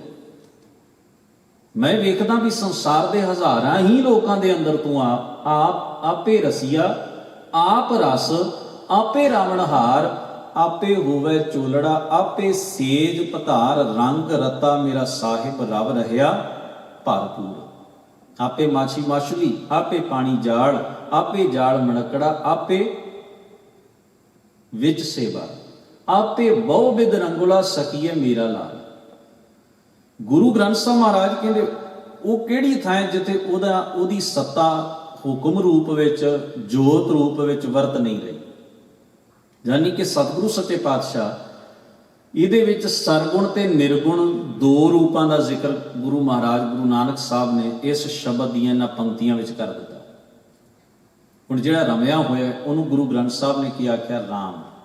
ਧਿਆਨ ਦੇਣਾ, ਫਿਰ ਜਿਹੜਾ ਰਮਿਆ ਹੋਇਆ ਹੈ ਨਾ ਸਾਰਿਆਂ 'ਚ, ਰਮਤ ਰਾਮ ਸਭ ਰਹਿਓ ਸਮਾਏ, ਰਮਤ ਰਾਮ ਸਭ ਰਹਿਓ ਸਮਾਏ। ਜਿਹੜਾ ਸਭ ਵਿੱਚ ਸਮਾਇਆ, ਰਮਤ ਰਮਿਆ ਹੋਇਆ ਹੈ, ਉਹ ਰਾਮ। ਜਿਹੜਾ ਸਾਰਿਆਂ ਵਿੱਚ ਰਮਿਆ ਹੋਇਆ ਉਹ ਰਾਮ। ਇੱਕ ਨੁਕਤਾ ਸਾਂਝਾ ਕਰ ਲਵਾਂ। ਕਬੀਰ ਸਾਹਿਬ ਆਪਣੀ ਮੁਬਾਰਕ ਰਸਨਾ ਤੋਂ ਜਦੋਂ ਇਹ ਗੱਲ ਕਹਿੰਦੇ ਨੇ, ਸੰਕਟ ਨਹੀਂ ਪਰੈ ਜੋਨ ਨਹੀਂ ਆਵੈ, ਨਾਮ ਨਿਰੰਜਨ ਜਾਕੋਰੇ, ਕਬੀਰ ਕੋ ਸੁਆਮੀ ਐਸੋ ਠਾਕੁਰ ਜਾ ਕੇ ਮਾਈ ਨਾ ਬਾਪੋਰੇ। ਕਾਂਸ਼ੀ ਦੇ ਰਹਿਣ ਵਾਲੇ ਸਨ ਕਬੀਰ ਸਾਹਿਬ। ਉਹਨਾਂ ਦਾ ਇੱਕ ਸ਼ਬਦ ਆਪਾਂ ਸਾਂਝਾ ਕਰਨ ਦੀ ਕੋਸ਼ਿਸ਼ ਕਰਾਂਗੇ, ਜਿਸ ਵਿੱਚ ਉਹਨਾਂ ਨੇ ਆਪਣੀ ਜ਼ਿੰਦਗੀ ਦੇ ਆਖਰੀ ਪੜਾਅ, ਜਦੋਂ ਬਿਰਧ ਹੋ ਗਿਆ ਸੀ ਸਰੀਰ, ਉਹਨਾਂ ਨੇ ਕਾਂਸ਼ੀ ਛੱਡ ਦਿੱਤੀ ਸੀ, ਮਗਰ ਜਾ ਕੇ ਵਸਣ ਲੱਗ ਗਏ ਸਨ। ਸੰਸਾਰ ਦੇ ਲੋਕਾਂ ਦਾ ਇੱਕ ਭਰਮ ਦੂਰ ਕਰਨ ਹਿੱਤ ਖੈਰ ਕਾਸ਼ੀ ਦੇ ਵਿੱਚ ਉਹ ਰਹਿੰਦੇ ਸਨ, ਉੱਥੇ ਹੀ ਉਹ ਕੱਪੜਾ ਬੁਣਦੇ ਸਨ, ਇਹ ਉਹਨਾਂ ਦੀ ਕਿਰਤਕਾਰ ਸੀ। ਸਾਰੀ ਉਮਰ ਉਹਨਾਂ ਨੇ ਧਰਮ ਦੇ ਨਾਂ ਤੇ ਪਸਰੇ ਦੰਭ ਨੂੰ, ਪਖੰਡ ਨੂੰ, ਕਰਮਕਾਂਡ ਨੂੰ, ਮਨਮੱਤਾਂ ਨੂੰ, ਜਾਤ ਪਾਤ ਦੀ ਪ੍ਰਥਾ ਨੂੰ, ਪੁਜਾਰੀਵਾਦ ਦੀ ਲੁੱਟ ਨੂੰ, ਹਰ ਇੱਕ ਚੀਜ਼ ਨੂੰ ਉਹਨਾਂ ਨੇ ਐਨ ਪੂਰੀ ਤਰ੍ਹਾਂ ਸੇਧ ਕੇ ਇਹਨਾਂ ਤੇ ਨਿਸ਼ਾਨਾ ਲਾਈ ਰੱਖਿਆ। ਔਰ ਸੰਸਾਰ ਦੇ ਉਹਨਾਂ ਭੁੱਲੇ ਭਰਮੇ ਤੇ ਭਟਕੇ ਹੋਏ ਲੋਕਾਂ ਨੂੰ ਸੱਚ ਦਾ ਮਾਰਗ ਦ੍ਰਿੜ ਕਰਵਾਉਂਦੇ। ਬੜੇ ਇਨਕਲਾਬੀ ਪੁਰਖ ਨੇ। ਉਹਨਾਂ ਨੇ ਆਪਣੀ ਰਸਨਾ ਤੋਂ ਜਦੋਂ ਕਦੇ ਰਾਮ ਕਹਿਣਾ ਨਾ, ਹੇ ਰਾਮ, ਜਾਂ ਆਪਣੀ ਬਾਣੀ ਵਿੱਚ ਵੀ ਉਹ ਰਾਮ ਸ਼ਬਦ ਦੀ ਵਰਤੋਂ ਕਰਦੇ ਨੇ। ਇੱਕ ਸਵਾਲ ਜਿਹੜਾ ਸੀ ਉਹ ਜਗਿਆਸੂਆਂ ਦੇ ਮਨ ਵਿੱਚ ਉਤਪੰਨ ਹੋਇਆ, ਪੈਦਾ ਹੋਇਆ ਵੀ ਤੁਸੀਂ ਇੱਕ ਪਾਸੇ, ਕਿਉਂਕਿ ਹੁਣ ਕਾਂਸ਼ੀ 'ਚ ਜਿਹੜਾ ਰਾਮ ਪ੍ਰਚਾਰਿਆ ਜਾਣਾ ਉਹ ਪ੍ਰਚਾਰਿਆ ਜਾਣਾ ਜਿਸ ਨੇ ਦਸ਼ਰਥ ਜੀ ਦੇ ਘਰ ਜਨਮ ਲਿਆ।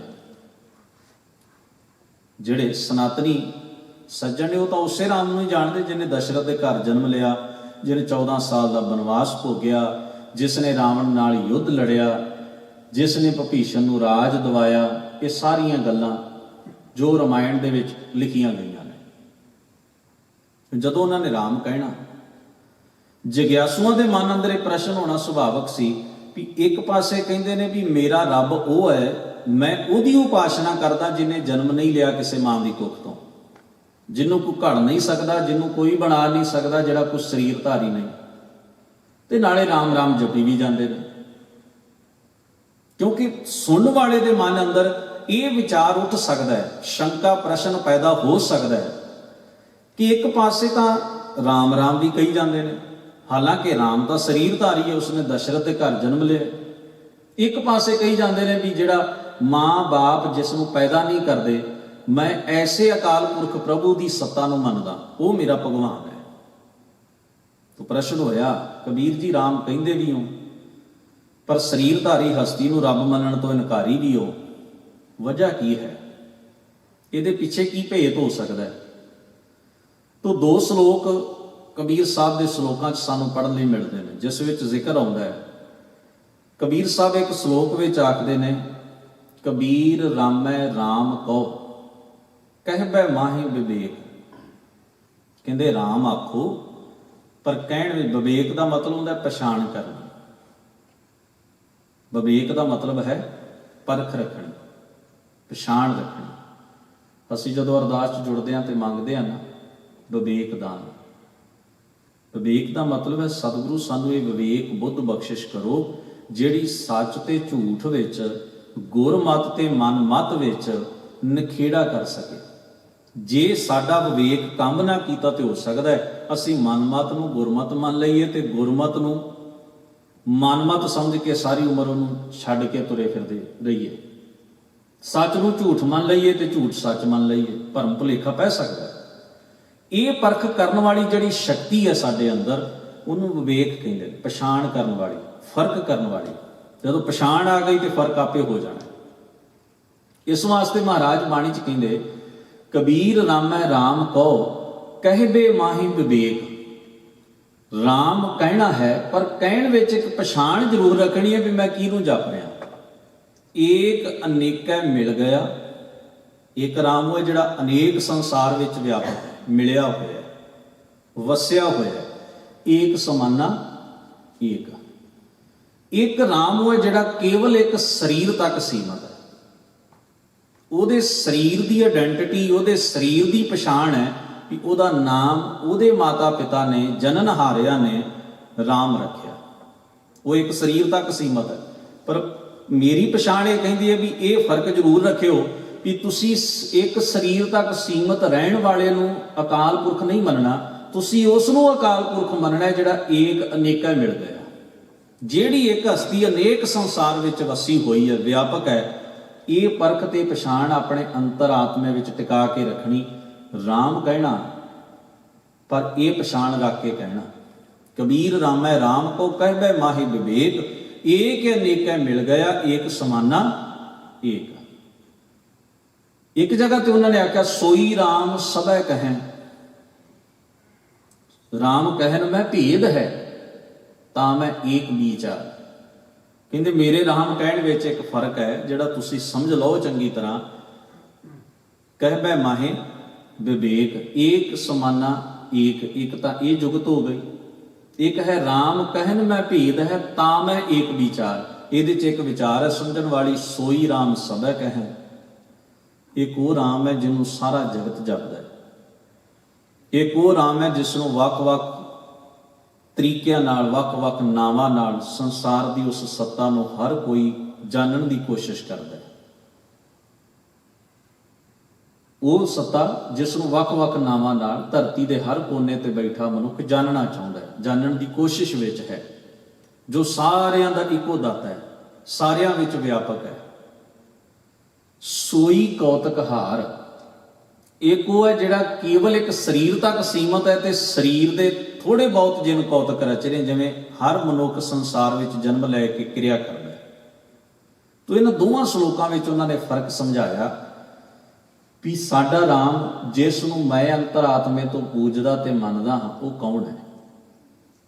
ਉਹ ਕੌਣ ਹੈ? ਇਸ ਵਾਸਤੇ ਗੁਰੂ ਗ੍ਰੰਥ ਸਾਹਿਬ ਜੀ ਦੀ ਬਾਣੀ, ਕਿਉਂਕਿ ਕਿਸੇ ਮਨੁੱਖ ਨੂੰ ਕਿਸੇ ਧਾਰਮਿਕ ਅਖਵਾਉਂਦੇ ਹੋਏ ਪੁਰਖ ਨੂੰ ਰਿਸਪੈਕਟ ਦੇਣੀ ਇੱਕ ਅਲੱਹਦਾ ਮਸਲਾ ਹੈ, ਪਰ ਜਦੋਂ ਅਕਾਲ ਪੁਰਖ ਦੀ ਸੱਤਾ ਦੀ ਗੱਲ ਗੁਰੂ ਗ੍ਰੰਥ ਸਾਹਿਬ ਦੀ ਬਾਣੀ ਦੇ ਰਚਨਹਾਰੇ ਪੁਰਖ ਕਰਦੇ ਨੇ, ਉਦੋਂ ਉਹਨਾਂ ਨੇ ਇਸ ਦੁਬਿਧਾ ਦਾ ਨਾਲ ਹੀ ਖਾਤਮਾ ਕੀਤਾ ਵੀ ਕੋਈ ਸਰੀਰਧਾਰੀ ਵਜੂਦ ਵਾਲਾ ਮਨੁੱਖ ਜੇ ਰੱਬ ਅਖਵਾਉਂਦਾ ਹੈ ਜਾਂ ਉਹਦੇ ਮਗਰ ਲੱਗਣ ਵਾਲੇ ਮਨੁੱਖ ਜੇ ਉਸ ਨੂੰ ਰੱਬ ਕਹਿੰਦੇ ਨੇ, ਤਾਂ ਇਹ ਜਾਣ ਲੈਣਾ ਵੀ ਉਹ ਇੱਕ ਸਰਵ ਵਿਆਪਕ ਸੱਤਾ ਦੀ ਹੋਂਦ ਤੋਂ ਮੁਨਕਰ ਹੋ ਰਹੇ ਨੇ।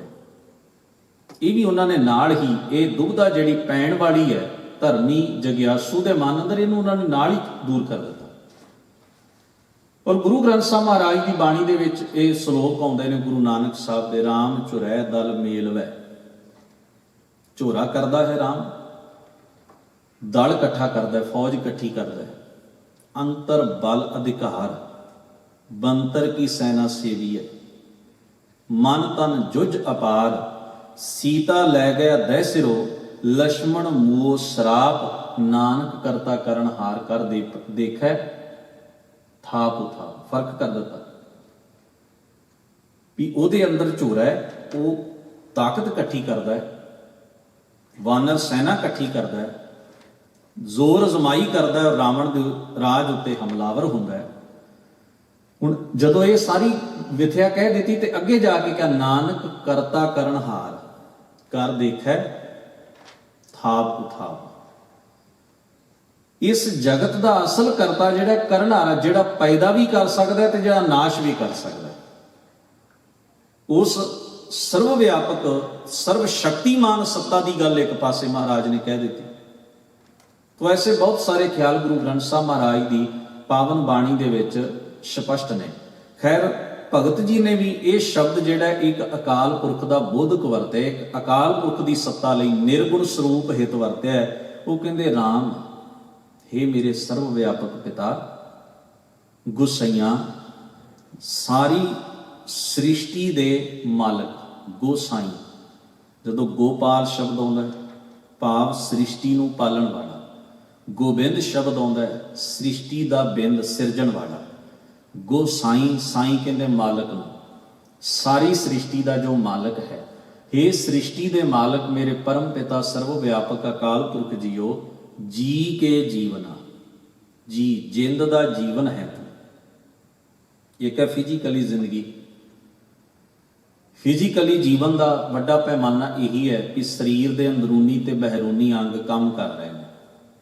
ਕਈ ਵਾਰ ਸਰੀਰ ਦੇ ਬਾਹਰੀ ਅੰਗ ਸਥਲ ਹੋ ਜਾਣ, ਕਮਜ਼ੋਰ ਹੋ ਕੇ ਖਲੋ ਜਾਣ, ਹਾਰਟ ਚੱਲ ਰਿਹਾ, ਨਬਜ਼ ਚੱਲ ਰਹੀ, ਖੂਨ ਦਾ ਸਰਕਲ ਹੈ, ਸਾਹ ਲੈ ਰਿਹਾ ਬੰਦਾ, ਫਿਰ ਵੀ ਅਸੀਂ ਉਸ ਨੂੰ ਡੈਡ ਡਿਕਲੇਅਰ ਨਹੀਂ ਕਰਦੇ, ਅਸੀਂ ਕਹਿੰਦੇ ਜਿਉਂਦਾ। ਈਵਨ ਜਿਵੇਂ ਅਸੀਂ ਅੰਦਾਜ਼ਾ ਲਾ ਸਕਦੇ ਹਾਂ ਕੋਮਾ ਵਿੱਚ ਗਏ ਹੋਏ ਬੰਦੇ ਨੂੰ ਸਿੱਧੇ ਰੂਪ ਵਿੱਚ ਮ੍ਰਿਤਕ ਨਹੀਂ ਐਲਾਨਿਆ ਜਾਂਦਾ। ਉਹ ਇੱਕ ਐਸੀ ਸਟੇਜ ਵਿੱਚ ਹੈ ਜਿਹਨੂੰ ਨਾ ਛੱਡਿਆ ਜਾ ਸਕਦਾ ਹੈ ਤੇ ਨਾ ਉਹਨੂੰ ਜਿਉਂਦਿਆਂ ਵਿੱਚ ਪੂਰੀ ਤਰ੍ਹਾਂ ਸ਼ੁਮਾਰ ਕੀਤਾ ਜਾ ਸਕਦਾ। ਇਹ ਹੈ ਸਾਰੀਆਂ ਫਿਜ਼ੀਕਲੀ ਗੱਲਾਂ। ਅਸੀਂ ਕਿਸੇ ਮਨੁੱਖ ਦੇ ਜਿਉਂਦੇ ਹੋਣ ਦਾ ਮੁੱਢਲਾ ਸਬੂਤ ਮੰਨਦੇ ਆ ਵੀ ਉਹ ਸਾਹ ਲੈ ਰਿਹਾ ਤੇ ਉਹਦਾ ਸਰੀਰ ਦਾ ਅੰਦਰੂਨੀ ਤੇ ਬਹਿਰੂਨੀ ਢਾਂਚਾ ਚੱਲ ਰਿਹਾ, ਇਸ ਵਾਸਤੇ ਉਹ ਜਿਉਂਦਾ ਹੈ। ਸਰੀਰ ਦੇ ਡੈਡ ਹੋਣ ਦੀ ਨਿਸ਼ਾਨੀ ਇਹ ਹੈ ਵੀ ਬਾਹਰੂਨੀ ਤੇ ਅੰਦਰੂਨੀ ਤੌਰ ਉੱਤੇ ਜਿਹੜਾ ਸਿਸਟਮ ਵਰਕ ਕਰ ਰਿਹਾ, ਕੰਮ ਕਰ ਰਿਹਾ, ਉਹ ਸਾਰਾ ਠੱਪ ਹੋ ਜਾਏ, ਬੰਦ ਹੋ ਜਾਏ। ਸਰੀਰ ਦੀ ਅੰਦਰੂਨੀ ਕਿਰਿਆ ਵੀ ਰੁਕ ਜਾਏ, ਅਸੀਂ ਉਹਨੂੰ ਕਹਾਂਗੇ ਡੈਡ, ਖਤਮ। ਪਰ ਗੁਰੂ ਗ੍ਰੰਥ ਸਾਹਿਬ ਮਹਾਰਾਜ ਦੀ ਬਾਣੀ ਨੇ ਇੱਕ ਹੋਰ ਜੀਵਨ ਦੀ ਗੱਲ ਵੀ ਬਾਣੀ 'ਚ ਕੀਤੀ ਹੈ। ਆਪਾਂ ਰੋਜ਼ ਸੋਦਰ ਦਾ ਪਾਠ ਕਰਦੇ ਹਾਂ, ਪੰਕਤੀ ਪੜ੍ਹਦੇ ਸੁਣਦੇ ਹਾਂ, ਆਖਾਂ ਜੀਵਾਂ ਵਿਸਰੈ ਮਰ ਜਾਉ। ਹੁਣ ਜੇ ਤਾਂ ਸਿੱਧਾ ਅਰਥ ਲੈ ਲਈਏ ਵੀ ਮੈਂ ਤੈਨੂੰ ਜਿੰਨਾ ਚਿਰ ਆਖਦਾ ਤੇ ਜਿਉਣਾ, ਤੂੰ ਭੁੱਲਦਾ ਹੈ ਤੇ ਮੈਂ ਮਰਦਾ। ਹੁਣ ਇਸ ਤਰ੍ਹਾਂ ਤਾਂ ਤੁਸੀਂ ਕਈ ਵਾਰ ਵੇਖਣਾ, ਮੇਰੇ ਵਰਗੇ ਬੰਦੇ ਤੇ ਰੱਬ ਨੂੰ ਯਾਦ ਹੀ ਨਹੀਂ ਰੱਖਦੇ, ਫਿਰ ਵੀ ਉਹਨਾਂ ਦੇ ਸਾਹ ਚੱਲ ਹੀ ਰਹੇ ਹੁੰਦੇ ਨੇ, ਭਾਵੇਂ ਰੁਲ ਖਿੜ ਕੇ ਹੀ ਸਹੀ, ਵਿਸ਼ੇ ਵਿਕਾਰਾਂ 'ਚ ਹੀ ਸਹੀ, ਕੋਈ 40, ਕੋਈ 50, ਕੋਈ 70, ਕੋਈ 80, ਆਪਣੀ ਆਪਣੀ ਔਧ। ਇਸ ਤਰ੍ਹਾਂ ਸਮੇਂ ਦਹਾਕੇ ਬੰਦਾ ਸਾਲ ਪੂਰੇ ਕਰ ਹੀ ਰਿਹਾ।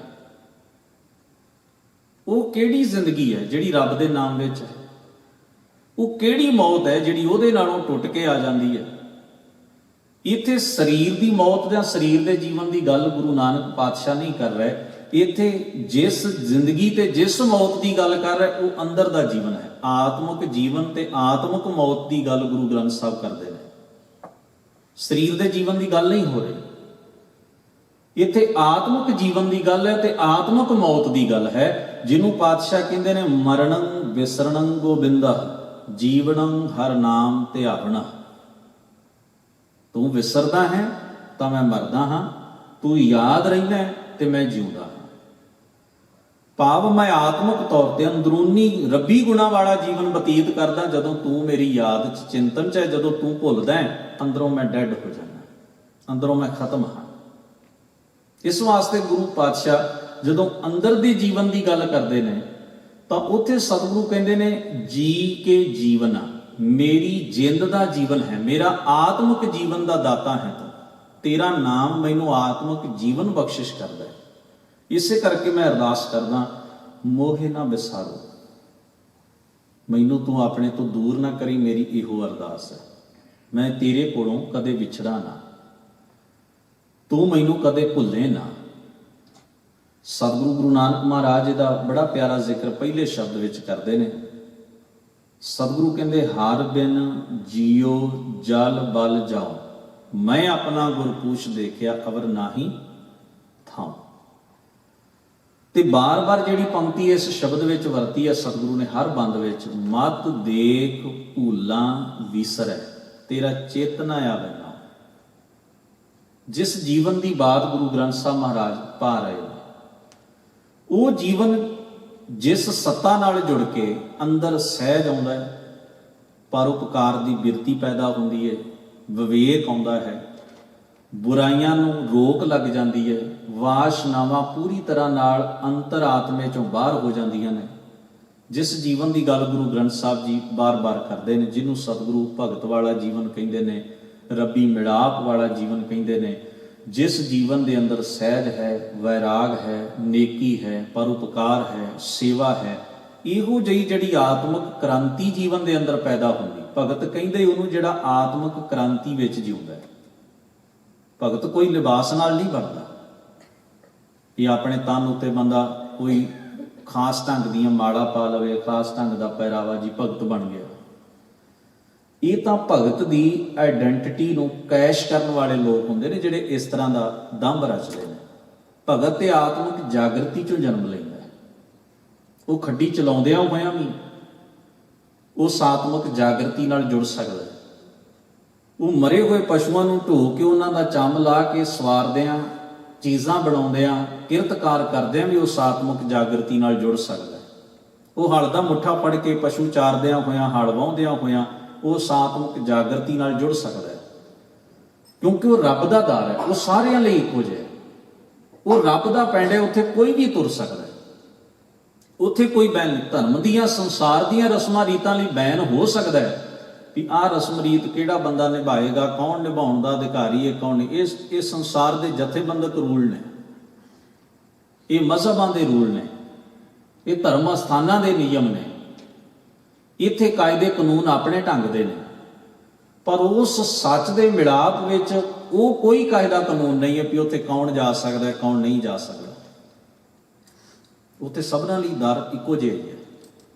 ਇਸ ਵਾਸਤੇ ਗੁਰੂ ਗ੍ਰੰਥ ਸਾਹਿਬ ਮਹਾਰਾਜ ਬਾਣੀ ਵਿੱਚ ਕਹਿੰਦੇ, ਭਗਤ ਉਹ ਹੈ ਜੋ ਅੰਦਰੋਂ ਜਾਗਿਆ ਹੋਇਆ ਹੈ, ਜਿਹੜਾ ਅੰਦਰੋਂ ਰੱਬੀ ਮਿਲਾਪ ਦੇ ਆਨੰਦ ਨੂੰ ਮਾਣਦਾ ਹੈ, ਜਿਹਦੇ ਅੰਦਰੋਂ ਇਹ ਅਰਦਾਸ ਨਿਕਲ ਰਹੀ ਹੈ, ਜਿਹੜੀ ਹੁਣ ਬਾਬਾ ਰਵਿਦਾਸ ਸਾਹਿਬ ਜੀ ਆਪਣੇ ਸ਼ਬਦ ਵਿੱਚ ਕਹਿ ਰਹੇ, ਮੋਹੇ ਨਾ ਵਿਸਾਰੋ ਮੈਂ ਜਨ ਤੇਰਾ। ਮੈਨੂੰ ਆਪਣੇ ਤੋਂ ਦੂਰ ਨਾ ਹੋਣ ਦੇਈ, ਇਹ ਸਮਰੱਥਾ ਮੈਨੂੰ ਦੇਈ ਕਿ ਮੈਂ ਸਦਾ ਤੇਰੀ ਯਾਦ ਵਿੱਚ ਜੁੜਿਆ ਰਵਾਂ। ਜਿਸ ਨੂੰ ਪੰਚਮ ਪਾਤਸ਼ਾਹ ਕਹਿੰਦੇ ਨਾ ਵੀ ਇੱਕ ਘੜੀ ਵੀ ਮੈਂ ਤੇਰੀ ਯਾਦ ਤੋਂ ਵੱਖ ਹੋਵਾਂ ਨਾ, ਤਾਂ ਉਦੋਂ ਹੀ ਮੇਰੇ ਲਈ ਕਲਯੁਗ ਹੁੰਦਾ ਹੈ। ਪੁਜਾਰੀਆਂ ਨੇ ਕਿਹਾ ਸਤਯੁਗ ਦਾ ਇੰਨਾ ਸਮਾਂ, ਦੁਆਪਰ ਦਾ ਇੰਨਾ, ਤ੍ਰੇਤੇ ਦਾ ਇੰਨਾ, ਕਲਯੁਗ ਦਾ ਇੰਨਾ। ਗੁਰੂ ਮਹਾਰਾਜ ਕਹਿੰਦੇ ਨਹੀਂ, ਕਲਯੁਗ ਹੁੰਦਾ ਹੀ ਉਦੋਂ ਹੈ ਜਦੋਂ ਤੁਸੀਂ ਉਹਦੀ ਯਾਦ ਨਾਲੋਂ ਟੁੱਟਦੇ ਹੋ, ਉਦੋਂ ਹੀ ਕਲਯੁਗ ਹੁੰਦਾ। ਇੱਕ ਘੜੀ ਨਾ ਮਿਲਤੇ ਤਾਂ ਕਲਯੁਗ ਹੋਤਾ। ਹੁਣ ਕਦ ਮਿਲੀਏ ਪ੍ਰੇ ਤੁਧ ਭਗਵੰਤਾ, ਜਦੋਂ ਦੀ ਯਾਦ ਨਾਲੋਂ ਟੁੱਟ ਗਏ ਉਦੋਂ ਹੀ ਲੋਭ ਨੇ ਹਾਵੀ ਹੋਣਾ, ਉਦੋਂ ਹੀ ਕ੍ਰੋਧ ਨੇ ਹਾਵੀ ਹੋਣਾ, ਉਦੋਂ ਹੀ ਹਉਮੈ ਤੇ ਈਰਖਾ ਦਵੈਸ਼ ਨੇ ਜਨਮ ਲੈਣਾ, ਉਦੋਂ ਹੀ ਲੁੱਟ ਖਸੁੱਟ ਤੇ ਜ਼ੁਲਮ ਵਾਲੀ ਬਿਰਤੀ ਅੰਦਰ ਪੈਦਾ ਹੋਣੀ ਹੈ। ਉੱਥੇ ਹੀ ਕਲਯੁਗ ਹੈ ਜਿੱਥੇ ਸਾਰਾ ਕੁਝ ਹੈ। ਇਸ ਵਾਸਤੇ ਗੁਰੂ ਮਹਾਰਾਜ ਬਾਣੀ ਵਿੱਚ ਕਹਿੰਦੇ ਮੈਨੂੰ ਆਪਣੇ ਤੋਂ ਇੱਕ ਪਲ ਵੀ ਦੂਰ ਨਾ ਹੋਣ ਦੇਈ, ਕਿਉਂਕਿ ਮੈਂ ਤੇਰਾ ਜਨ ਹਾਂ, ਤੇਰਾ ਸੇਵਕ ਹਾਂ, ਮੈਂ ਤੇਰੀ ਸ਼ਰਨ ਵਿੱਚ ਹਾਂ। ਤੋ ਆਰੰਭ ਦੇ ਵਾਕ ਵਿੱਚ ਪਹਿਲੇ ਬਚਨ ਵਿੱਚ ਆਖਿਆ, ਕਹਿੰਦੇ ਮੈਂ ਇਹ ਅਰਦਾਸ ਇਸ ਕਰਕੇ ਕਰ ਰਿਹਾ ਕਿਉਂਕਿ ਮੈਂ ਇੱਕ ਵਿਪਦਾ ਵਿੱਚ ਹਾਂ, ਇੱਕ ਮੁਸ਼ਕਲ ਵਿੱਚ ਹਾਂ। ਹੁਣ ਤੁਸੀਂ ਗੌਰ ਕਰਨਾ, ਭਗਤ ਦੀ ਅਰਦਾਸ ਸੰਸਾਰ ਦੇ ਬਾਕੀ ਲੋਕਾਂ ਨਾਲੋਂ ਬਿਲਕੁਲ ਵੱਖਰੀ ਹੋਏਗੀ। ਭਾਵੇਂ ਉਹ ਅਰਦਾਸ ਗੁਰੂ ਨਾਨਕ ਮਹਾਰਾਜ ਕਰਨ, ਭਾਵੇਂ ਉਹ ਗੁਰੂ ਅਰਜਨ ਸਾਹਿਬ ਦੀ ਰਸਨਾ ਤੋਂ ਹੋ ਰਹੀ ਹੋਵੇ, ਗੁਰੂ ਰਾਮਦਾਸ ਮਹਾਰਾਜ, ਕਿਸੇ ਵੀ ਭਗਤ ਸਾਹਿਬਾਨ ਦੀ ਰਸਨਾ ਤੋਂ, ਉਹ ਅਰਦਾਸ ਦਾ ਰੂਪ ਰੰਗ ਢਾਂਚਾ ਹੀ ਵੱਖਰਾ ਹੈ। ਤੋ ਅਰਦਾਸ ਵੇਖਣਾ ਕੈਸੀ ਹੈ। ਉਹ ਕਹਿੰਦੇ ਨੇ ਮੇਰੀ ਸੰਗਤ ਪੋਚ, ਪੋਚ ਕਹਿੰਦੇ ਨੀਵੀਂ, ਨਿਵਾਣ ਵਾਲੀ, ਜਿਹੜੀ ਗਲਤ ਪਾਸੇ ਲੈ ਜਾਏ। ਕਹਿੰਦੇ ਮੇਰੀ ਜਿਹੜੀ ਸੰਗਤ ਹੈ ਨਾ ਬੜੇ ਨੀਵੇਂ ਪੱਧਰ ਦੀ ਹੈ। ਮੇਰਾ ਮਨ ਜਿਨ੍ਹਾਂ ਦੀ ਸੰਗਤ ਵਿੱਚ ਰਹਿੰਦਾ ਹੈ ਬੜੇ ਨੀਵੇਂ ਪੱਧਰ ਦੀ ਸੰਗਤ ਵਿੱਚ ਵਿਚਰਦਾ ਹੈ, ਯਾਨੀ ਕਿ ਮਾੜੀਆਂ ਵਾਸ਼ਨਾਵਾਂ ਦੀ ਸੰਗਤ ਕਰਦਾ ਹਾਂ ਮੈਂ। ਵਿਸ਼ੇ ਵਿਕਾਰਾਂ ਵਿੱਚ ਰਹਿਣ ਦਾ ਸੁਭਾਅ ਤੇ ਆਦਤ ਪੱਕ ਗਈ ਹੈ, ਇਹ ਮੇਰੀ ਸੰਗਤ ਹੈ। ਸੰਗਤ ਦਾ ਮਤਲਬ ਸੰਗ ਮੰਨਣਾ, ਰਿਲੇਸ਼ਨ ਬਣਾਉਣਾ। ਸੰਗਤ ਦਾ ਭਾਵ ਸਮਝਣਾ, ਰਿਲੇਸ਼ਨ ਕਾਇਮ ਕਰਨਾ, ਸੰਬੰਧ ਕਾਇਮ ਕਰਨਾ। ਮੇਰੇ ਮਨ ਨੇ, ਮੇਰੇ ਜੀਵਨ ਨੇ ਸੰਬੰਧ ਕਿੰਨਾਂ ਚੀਜ਼ਾਂ ਨਾਲ ਕਾਇਮ ਕੀਤਾ ਹੋਇਆ? ਵਿਸ਼ਿਆਂ ਨਾਲ, ਵਿਕਾਰਾਂ ਨਾਲ, ਮੰਦੀਆਂ ਵਾਸ਼ਨਾਵਾਂ ਤੇ ਭੈੜੇ ਖਿਆਲਾਂ ਨਾਲ। ਇਹ ਮੇਰੀ ਸੰਗਤ ਹੈ ਜਿਹਦੇ 'ਚ ਮੈਂ 24 ਘੰਟੇ ਰਹਿੰਦਾ। ਇੱਕ ਬੇਨਤੀ ਕਰਦਿਆਂ ਹੋ ਸਕਦਾ ਹੈ ਮੈਂ ਗੁਰੂ ਪਾਤਸ਼ਾਹ ਜੀ ਦੀ ਹਜ਼ੂਰੀ 'ਚ ਸਰੀਰਕ ਰੂਪ ਵਿੱਚ ਬੈਠਾ, ਪਰ ਮੇਰਾ ਮਨ ਗੁਰੂ ਦੇ ਸ਼ਬਦ ਦੀ ਸੰਗਤ ਤੋਂ ਪਰੇ ਖਲੋਤਾ ਹੋਵੇ। ਇਹ ਵਾਪਰਦਾ ਮਨੁੱਖ ਨਾਲ, ਫਿਜ਼ੀਕਲੀ ਤੇ ਮੈਂਟਲੀ, ਯਾਨੀ ਕਿ ਜਿਹਨੂੰ ਆਪਾਂ ਕਹਿੰਦੇ ਮਾਨਸਿਕ ਤੌਰ ਤੇ, ਅੰਦਰੂਨੀ ਤੌਰ ਉੱਤੇ। ਜਿੰਨਾ ਚਿਰ ਮੈਂ ਗੁਰੂ ਦੀ ਸੰਗਤ ਵਿੱਚ ਨਹੀਂ ਹਾਂ ਉਹਨਾਂ ਚਿਰ ਸ਼ਬਦ ਨਾਲ ਮੇਰਾ ਸੰਗ ਰਿਲੇਸ਼ਨ ਨਹੀਂ ਬਣ ਸਕਦਾ। ਦੋਨਾਂ ਚੀਜ਼ਾਂ ਦਾ ਭਾਵ ਸਮਝਣਾ। ਸਰੀਰ ਦਾ ਆਉਣਾ ਪਹਿਲੀ ਕਿਰਿਆ ਹੈ ਤਾਂ ਕਿ ਅਸੀਂ ਆਪਣੇ ਮਨ ਨੂੰ ਵੀ ਇੱਥੇ ਜੋੜ ਸਕੀਏ। ਮਨ ਨੂੰ ਹਾਜ਼ਰ ਕਰਨਾ, ਇਹ ਅਸਲ ਸਤਸੰਗੀ ਹੋਣਾ। ਅਸਲ ਸਤਸੰਗੀ ਜੀਵ ਉਦੋਂ ਬਣਦਾ ਹੈ ਜਦੋਂ ਮਨ ਵੀ ਉਹਦਾ ਗੁਰੂ ਦੇ ਸ਼ਬਦ ਦੀ ਰੰਗਤ ਵਿੱਚ ਆਉਂਦਾ ਹੈ। ਤੋ ਇੱਥੇ ਪਾਤਸ਼ਾਹ ਕਹਿੰਦੇ ਮੇਰਾ ਮਨ ਹੋਰ ਰੰਗਤ ਵਿੱਚ ਹੈ। ਸੋਚ ਦਿਨ ਰਾਤੀ, ਕਹਿੰਦੇ ਦਿਨ ਰਾਤ ਮੈਂ ਇਸ ਚਿੰਤਾ ਵਿੱਚ ਹਾਂ ਵੀ ਮੈਂ ਕਿਹੜੀ ਸੰਗਤ 'ਚ ਫਸਿਆ ਹੋਇਆ। ਮੇਰਾ ਕਰਮ ਕੁਟਿਲਤਾ, ਕੁਟਲ ਕਹਿੰਦੇ ਨੇ ਟੇਢੇ, ਵਿੰਗੀਆਂ ਟੇਢੀਆਂ ਸੋਚਾਂ ਵਿੱਚ ਜਿਉਣਾ, ਇਹ ਮੇਰਾ ਕਰਮ ਹੈ, ਯਾਨੀ ਕਿ ਮੇਰਾ ਸੁਭਾਅ ਹੈ, ਇਹ ਮੇਰਾ ਲਾਈਫ ਸਟਾਈਲ ਹੈ। ਮੇਰਾ ਜੀਵਨ ਜਿਉਣ ਦਾ ਢੰਗ ਇਹੋ ਜਿਹਾ ਬਣ ਗਿਆ ਵੀ ਵਿੰਗੀਆਂ ਟੇਢੀਆਂ ਸੋਚਾਂ ਦਿਨ ਰਾਤ ਮੇਰੇ ਉੱਤੇ ਹਾਵੀ ਰਹਿੰਦੀਆਂ ਨੇ। ਜਨਮ ਕੁਭਾਂਤੀ, ਕੁਭਾਂਤ ਮਤਲਬ ਹੁੰਦਾ ਹੈ ਭੈੜੀ ਭਾਂਤ ਦਾ, ਭੈੜੀ ਬਣਾਵਟ ਦਾ। ਮੇਰਾ ਇਹਨਾਂ ਵਿਕਾਰਾਂ ਦੇ ਸਦਕੇ ਸਾਰਾ ਜੀਵਨ ਹੀ ਭੈੜੇ ਢੰਗ ਦਾ ਬਣ ਗਿਆ। ਤੋ ਅਰਦਾਸ ਇਹ ਹੋ ਰਹੀ ਮੇਰੀ ਹਰੋ ਵਿਪਤ, ਮੇਰੀ ਇਹ ਵਿਪਦਾ ਨੂੰ ਤੁਸੀਂ ਕਿਸੇ ਤਰ੍ਹਾਂ ਦੂਰ ਕਰੋ। ਇਹਨੂੰ ਮੈਂ ਬਹੁਤ ਵੱਡੀ ਵਿਪਦਾ ਸਮਝਦਾ, ਆਪਣੇ ਜੀਵਨ ਤੇ ਦੁਖਦਾਈ ਸਮਾਂ ਸਮਝਦਾ। ਇਹ ਦੁਖਦਾਈ ਸਮਾਂ ਮੇਰਾ ਕਿਸੇ ਤਰ੍ਹਾਂ ਆਪ ਜੀ ਦੂਰ ਕਰ ਦਿਓ। ਜਨ ਕਰੋ ਸੋ ਭਾਈ, ਆਪਣੇ ਇਸ ਸੇਵਕ ਨੂੰ ਚੰਗੀ ਭਾਵਨਾ ਵਾਲਾ ਬਣਾ ਦਿਓ ਕਿ ਮੇਰੇ ਅੰਦਰ ਜਿਹੜਾ ਵੀ ਖਿਆਲ ਆਏ ਨਾ ਉਹ ਚੰਗਾ ਹੀ ਆਏ। ਮੇਰੇ ਅੰਦਰ ਜਿਹੜੀ ਵੀ ਭਾਵਨਾ ਉੱਠੇ ਉਹ ਚੰਗੀ ਹੋਵੇ, ਮੈਲੀ ਭਾਵਨਾ ਨਾ ਹੋਵੇ। ਐਸੀ ਚੰਗੀ ਭਾਵਨਾ ਵਾਲਾ ਮੈਨੂੰ ਘੜ ਦਿਓ, ਬਣਾ ਦਿਓ।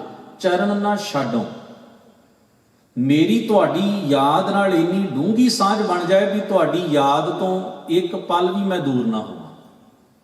ਸਰੀਰ ਕੱਲ ਜਾਏ, ਭਾਵੇਂ ਮੇਰਾ ਸਰੀਰ ਨਾਸ਼ ਹੋ ਜਾਏ, ਭਾਵੇਂ ਮੈਨੂੰ ਫਿਜ਼ੀਕਲੀ ਦੁੱਖ ਸਹਿਣੇ ਪੈਣ, ਭਾਵੇਂ ਮੇਰਾ ਸਰੀਰ ਨਾਸ਼ ਹੋ ਜਾਏ, ਮੈਨੂੰ ਉਹ ਪ੍ਰਵਾਨ ਹੈ। ਮੈਨੂੰ ਸਰੀਰਕ ਵਜੂਦ ਦੀ ਚਿੰਤਾ ਨਹੀਂ, ਮੈਨੂੰ ਹੁਣ ਸਭ ਤੋਂ ਵੱਡੀ ਚਿੰਤਾ ਹੈ ਕਿ ਮੇਰੀ ਤੁਹਾਡੀ ਯਾਦ ਨਾਲੋਂ ਵਿੱਥ ਨਹੀਂ ਬਣਨੀ ਚਾਹੀਦੀ।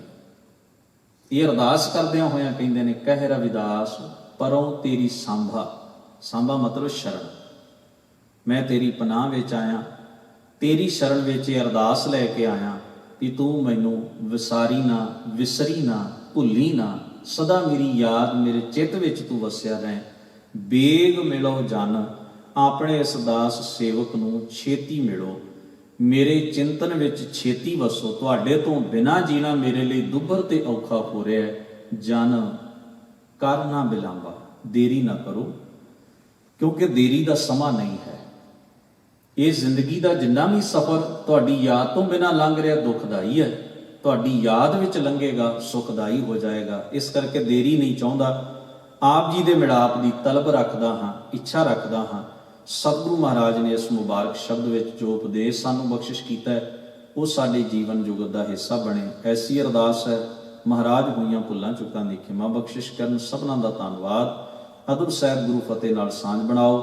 ਵਾਹਿਗੁਰੂ ਜੀ ਕਾ ਖਾਲਸਾ, ਵਾਹਿਗੁਰੂ ਜੀ ਕੀ ਫਤਿਹ।